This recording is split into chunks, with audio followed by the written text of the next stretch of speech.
I'm gonna make him an offer he can't refuse.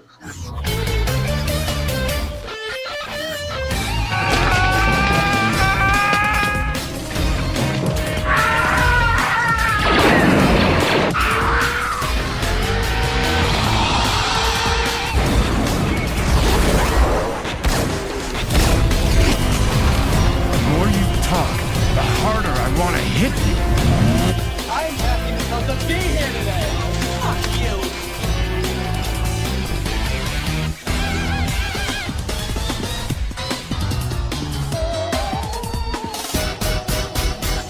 Come on, you want me to drive? You're supposed to be suicidal, remember? I'll anybody to drive? Get in the car.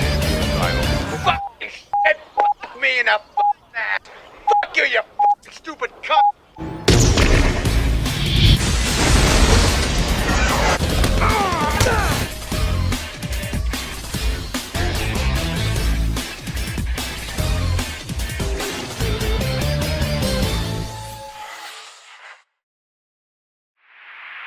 Hey everyone, it's Don G. Corleone here, and I am here with a brand new movie review. And this review is going to be for a 1979 childhood Jim Henson classic. May Jim Henson rest in peace.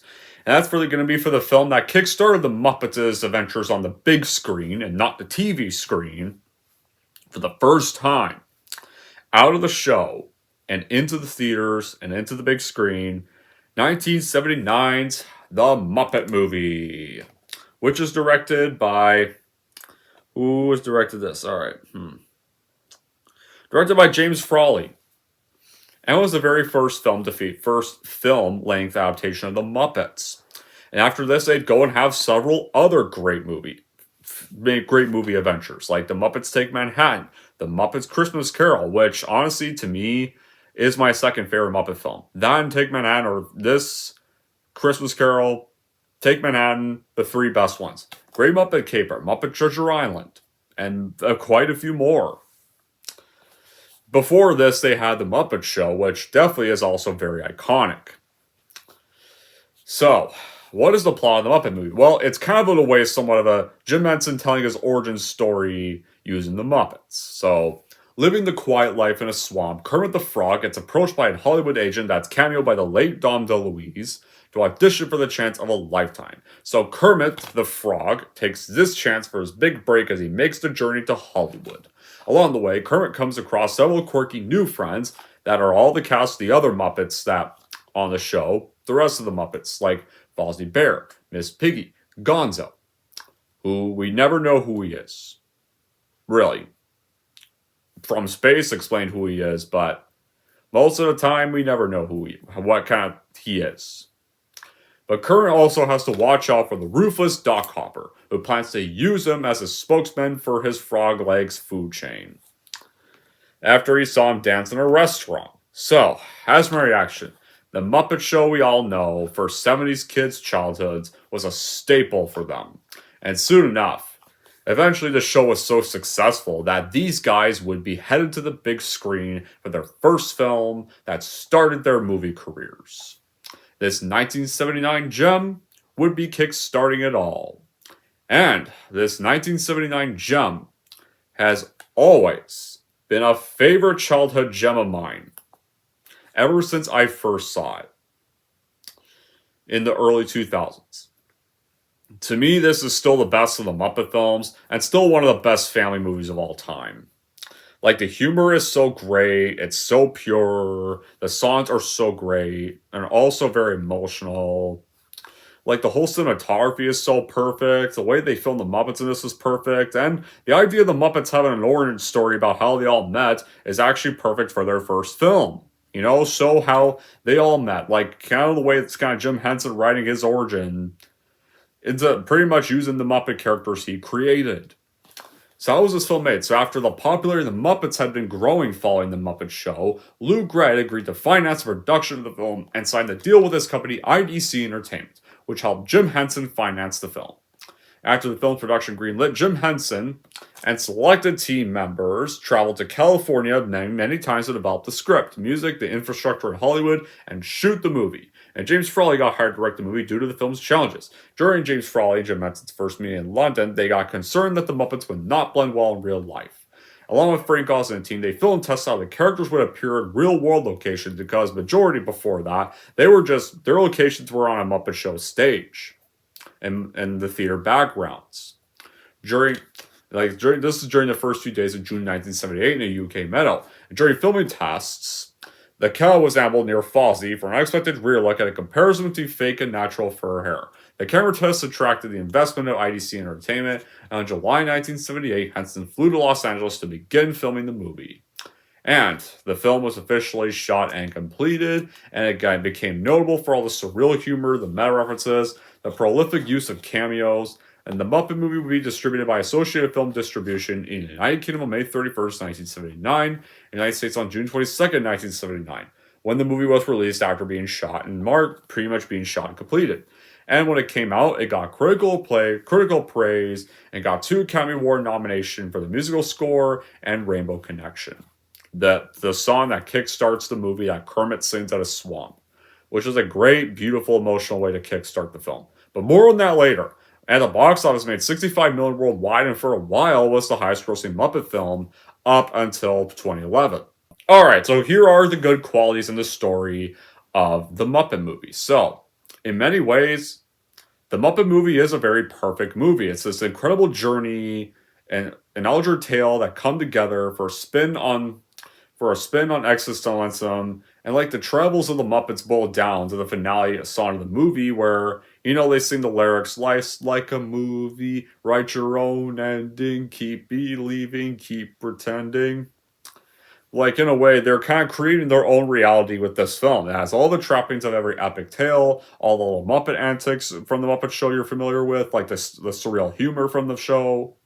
It's this lofty goal at the end of what is really this obstacle-end journey, and ever increasing group of like-minded individuals.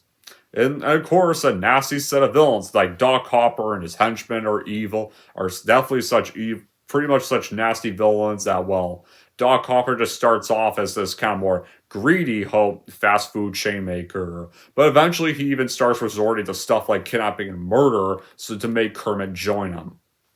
His restaurant, which Kermit reasonably does not want to join because it's a restaurant advertising his own kind's legs being eaten. So why would Kermit want to join something like that? And they are not worthy of redemption. Well, one of the villains is. Not one of the villains. Like, one of the villains I'm talking about is not really a villain. It's a guy that actually just really likes Kermit at first, and, works for Doc.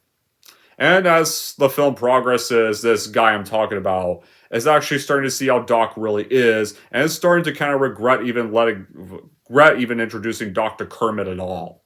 After finally, and clearly knows exactly why Kermit does not want to join. And it's even got a Hollywood-styled ending, because they're the Muppets. And Jim Henson, was the only one that was able to pull this off so well. In this movie, he walked the line between sentimentality and philosophy without going too long or too hard. It seems to invest weight to film starring these puppet characters, but in the end, perhaps it's perfect, it's these puppets to make all these points. The atmosphere of the movie really allows for the enjoyment of the Hollywood's dream. The happy ending, the cameos, the bursting into song, and these aspects, really, actually, usually sometimes they can be a dip in quality in film, but here, it works so well. It's got the self-depreciating matter under which the story's delivered makes for guilt-free viewing. So how do we start off? So we start off with Statler and Waldorf, the 2 critic hecklers that often would appear throughout the series and heckle certain bits. They're going to heckle the movie in the theater at the little studio or private screening of the film that the Muppets themselves shot. And it starts off with them all scared to watch the movie. The Muppets are all causing chaos. This one bigger Muppet steals a seat in his piggy reserved for Kermit, just rips it off the floor and just takes it for himself. Or Animal going bonkers, hearing woman when Scooter's selling popcorn. Or Harry blowing up stuff randomly all the time and throwing popcorn all over the place. The Muppets are kind of chaotic characters, so this is a funny way to introduce us to this film and what we're about to see. And then Kermit is pretty much then welcoming them all to the screening, and Harry's still blowing stuff, and Kermit's like, that's enough, Harry, that's enough. And of course, then, Eventually, Animal gets impatient and tells Kermit to roll the film, and so he does. And so the film is about to roll, and it's just about to sit down and watch the film.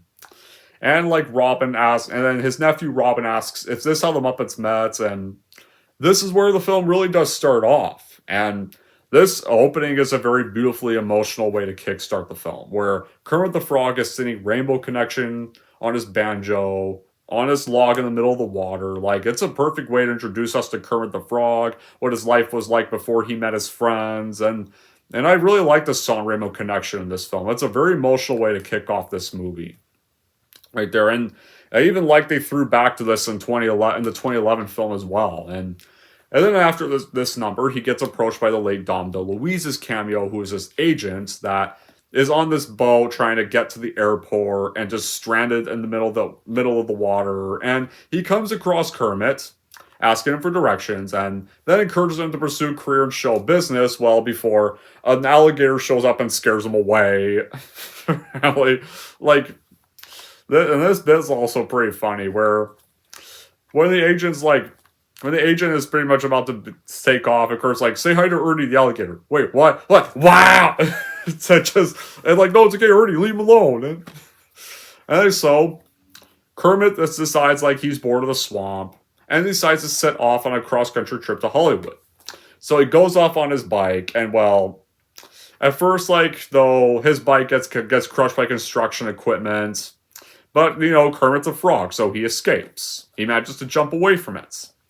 You see, like, it's a good thing frogs can hop, or I would have been a goner. As he's pretty much telling the audience this. And stuff. Like, there's times throughout the film where Kermit's kind of, like, talking to the audience in the first bits. We're kind of breaking the fourth wall. Like, the Muppet movies, like, from this beginning point, it's charming, it's funny, it's a brilliant film that can be watched and enjoyed by both adults and kids. Back when kids' films could be watched by adults, too. There's many that still say this is their favorite child film because, for good reason, it combines great characters, combines a great story, and great wit that's irresistible, and a plot of Kermit the Frog going across America to follow his dream in Hollywood and meeting the very friends he has that would be in the Muppet Show. Right there, from Frosty Bear, the Great Gonzo, the Electric Mayhem Band, Miss Piggy, Rolf. Right there, all the characters you're familiar with. They're now wondering, why is Rizzo not in this film? Because Rizzo wasn't introduced till Take Manhattan. Guys, he wasn't introduced till Muppets Take Manhattan. Not everybody was introduced not everybody else you first see was introduced just yet. This is only the guys that were in the Muppet Show, because this was around the time it was the older Muppets. This film has so many good things, like, it's so memorable. Every time I think of any Muppet character, like, the cameos in this film are great. You got Mel Brooks, who plays this scientist who tries to brainwash Kermit. Dom DeLuise, the late Dom DeLuise, cameo as his agent. Paul Williams, Madeline Kahn, Bob Hope, Richard Pryor, Steve Martin, who actually also did guest star in the Muppet Show at one point. Actually coming back to guest star as a waiter. Edgar Bergen and his puppet Charlie. Elliot Gould, Carol Gain, and Elliot Gould from the Oceans trilogy, and the great Orson Welles. Right here, like, many familiar faces. That some are around and some not, and some sadly no longer with us. It's enormously entertaining because you got the script by Jerry Joel, the film looking so lovely, and beautifully staged musical numbers, and like all the songs I like. There's some that are Entire Rainbow Connection, but honestly, I still like the song despite being kind of oversaturated because, well, I'm being over advertised, but because the song's like, Kermit's version is honestly the best version to me.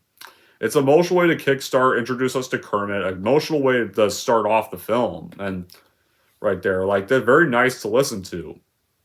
So eventually, after this first little bit, Kermit comes across this foreign restaurant, sees the owner randomly being thrown out, and so, like, this film does have some random moments, and I like the random moments that happen. The random moments are funny. Like, they're not just randomly out of place just to be there. No, they're actually in there because, the Muppets are known for random stuff. And it works so well, and it's actually funny and well-timed. It doesn't ruin a scene you're on. It's just there to actually still create a funny gag.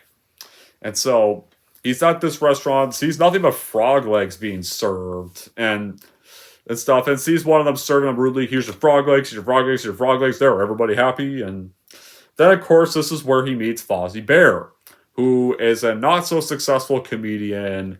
And after the two encounter a bit of a scuffle with the guests who wanted the dancing girls, and at one point where Kermit gets thrown to the chandelier, falls off the chandelier, and lands at a piano, and then Kermit breaks the fourth wall again. I hope you all appreciate it. I do my own stunts. And then Fozzie gets thrown across the bar, and then Fozzie comes up with the, all right, everybody, drinks on the house, which, by the way, means drinks are free.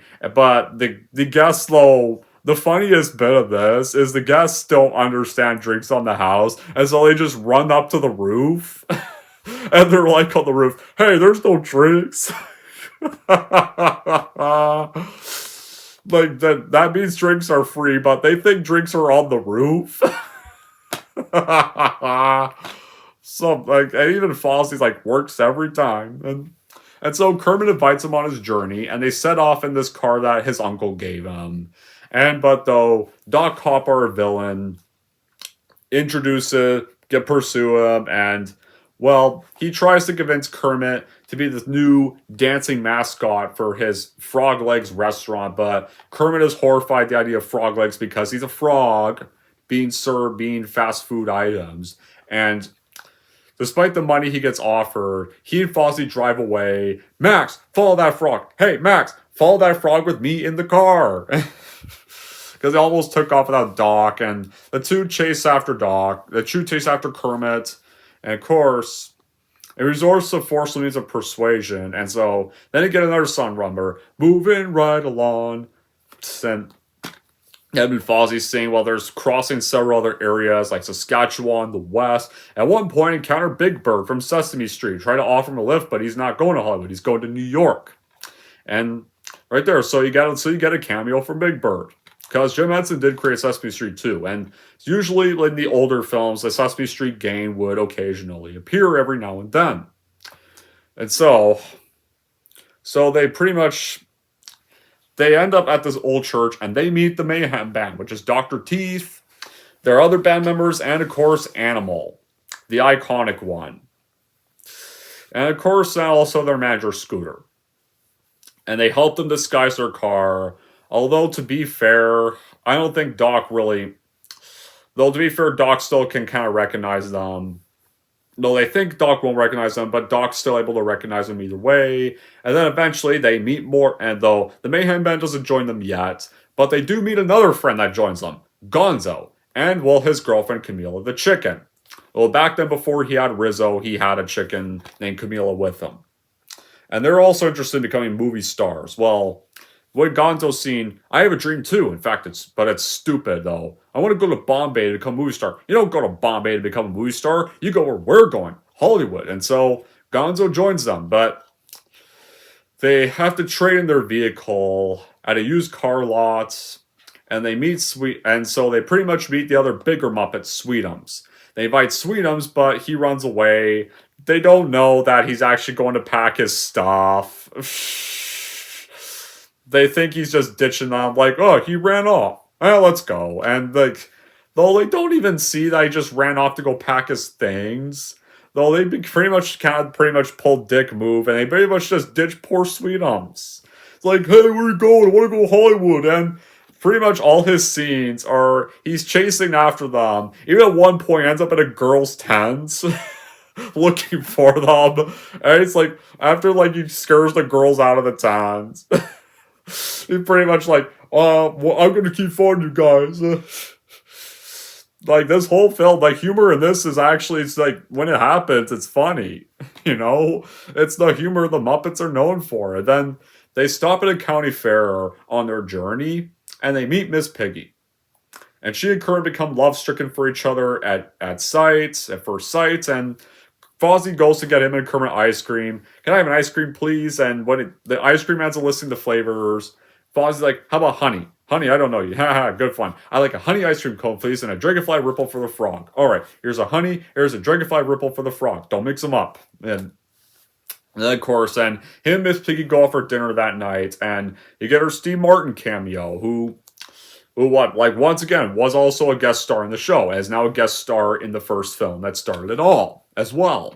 where he's this time around playing a cameo of a waiter who tries the wine for them to spit it out, but he makes it pretty much a sarcastic, it's good, and so then, of course, though, then she gets called to the phone, but it's thinking it's her agent, but it's clearly Doc kidnapping her, but before realization, he meets Rolf, and they sing another song together, and then after that, Kermit gets called to the phone by the same waiter, and it turns out Miss Piggy got kidnapped by Doc, and so they pretty much lure out Kermit and capture him, and so he orders the scientist, played by Mel Brooks, Professor Crossman, to give Kermit an electric lobotomy so that he will lose his memory and be able to perform in Hopper's advertisements. And like Professor Crossman's like, soon you will not know him other than kosher bacon. And this pisses off Miss Piggy, and she does her karate moves. It is her like massive eye-popping face, and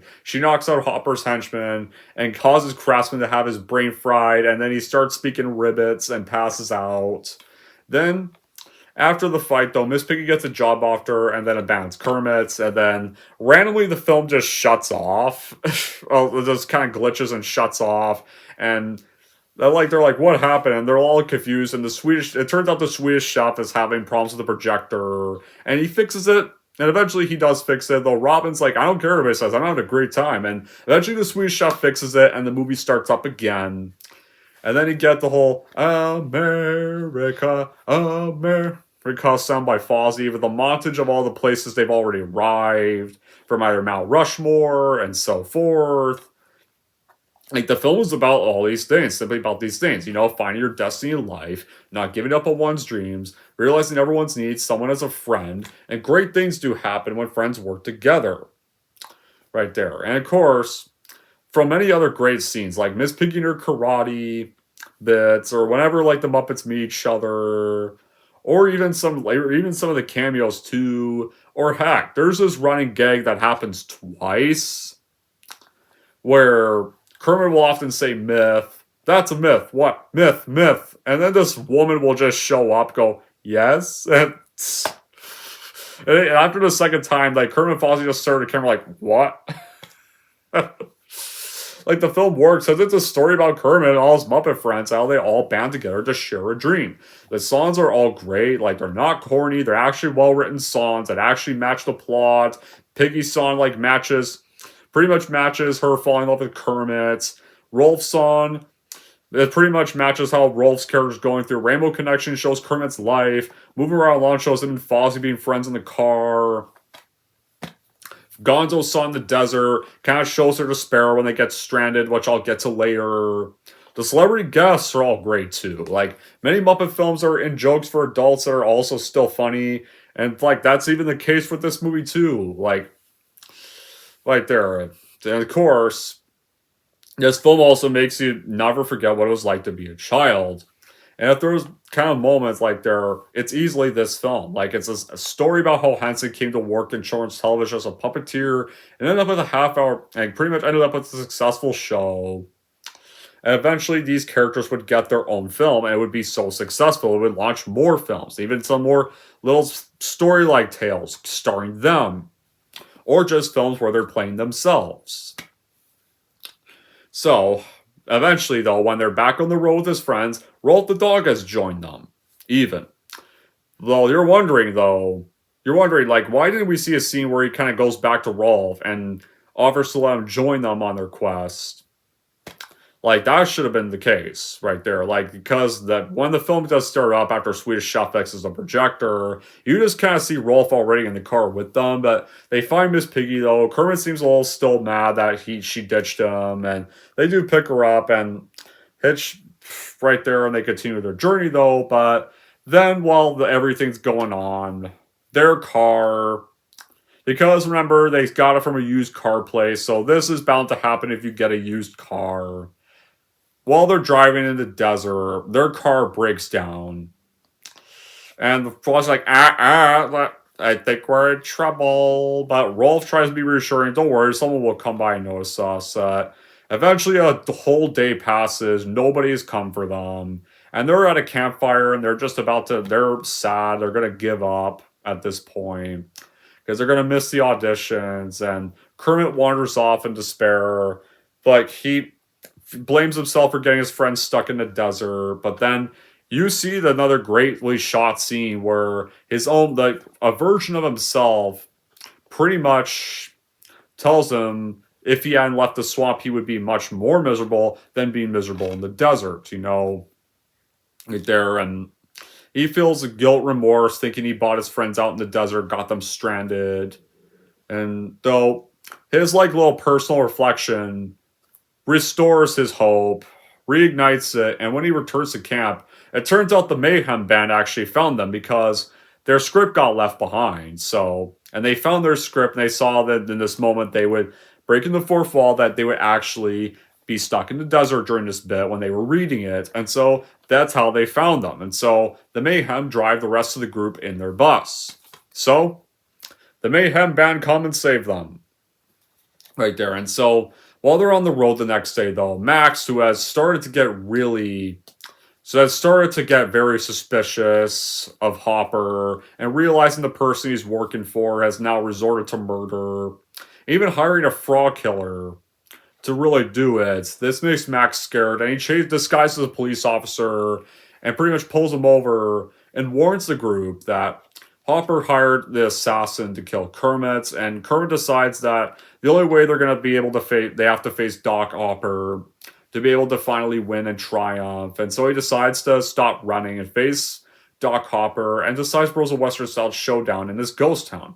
And this is where you meet Dr. Bunsen, Honeydew, and Beaker, another iconic duo. So eventually, during this Western showdown, when Doc Hopper tries to say Max is one of his friends, Max is like, he shakes his head no, because he's clearly pretty much tired of Doc Hopper this way. And of course, Animal manages to get a hold of one of Honeydew's inventions, the Insta-Glow pills, and he gets so enlarged, becomes so giant, and goes, bah!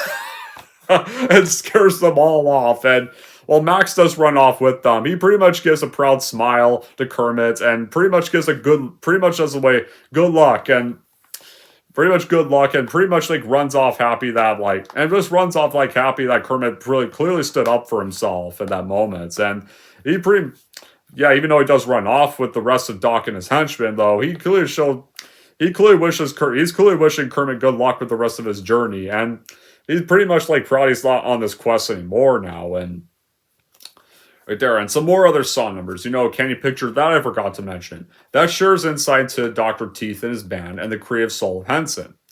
And Gonzo's number, it's asking what he is and where he came from, like, where he's like, well, kind of just a South's rest when they're stuck in the desert. He's pretty much gazing to the stars, saying that he was going to be going back there someday, and in a way it does kind of foreshadow the space movie.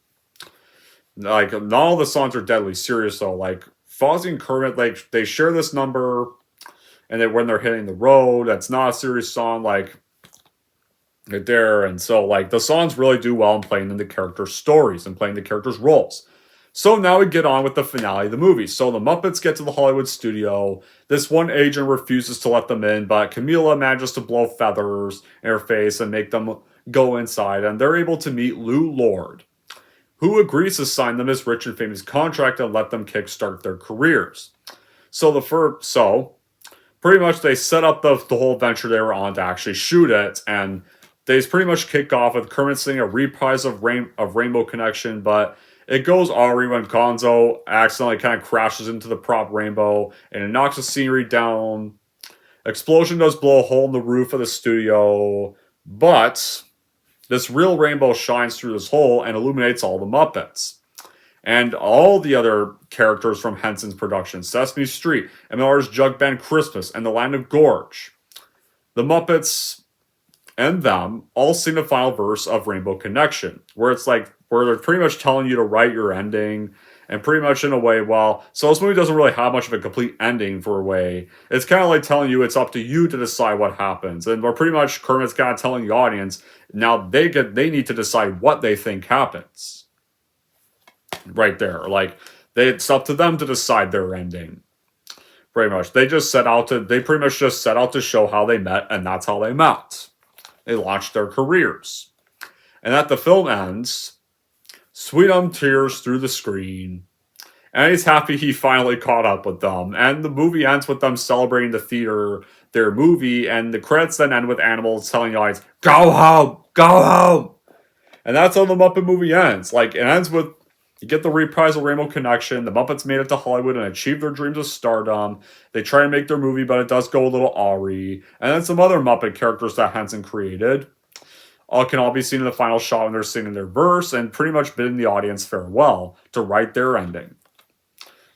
And to keep believing in the magic. Now, do I have any bad qualities? I guess if I had one, it would be, what's wrong with Doc Hopper? You know, Doc Hopper's so obsessed with finding Kermit that, you know, if Kermit said no, why not just go find another frog?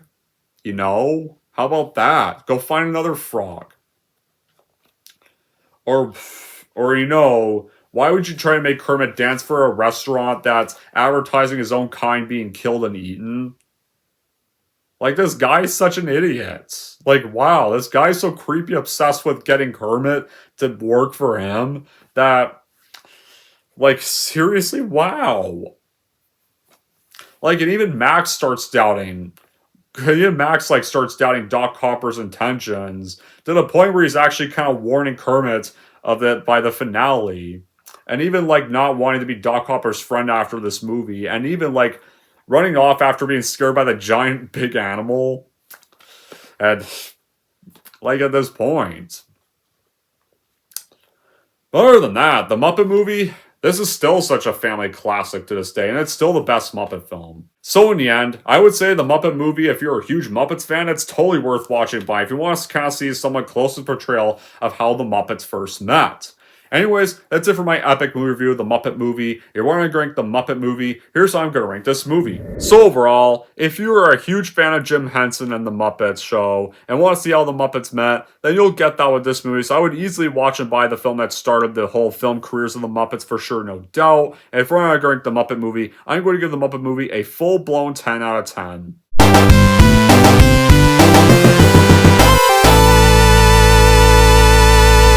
Alright, there we go, guys. That wraps up my review for 1979's The Muppet Movie. Now I want to know in the comments down below what you guys think about The Muppet Movie, whether you really love this movie or whether you think either one of the other films is a bit better or your favorite of the films.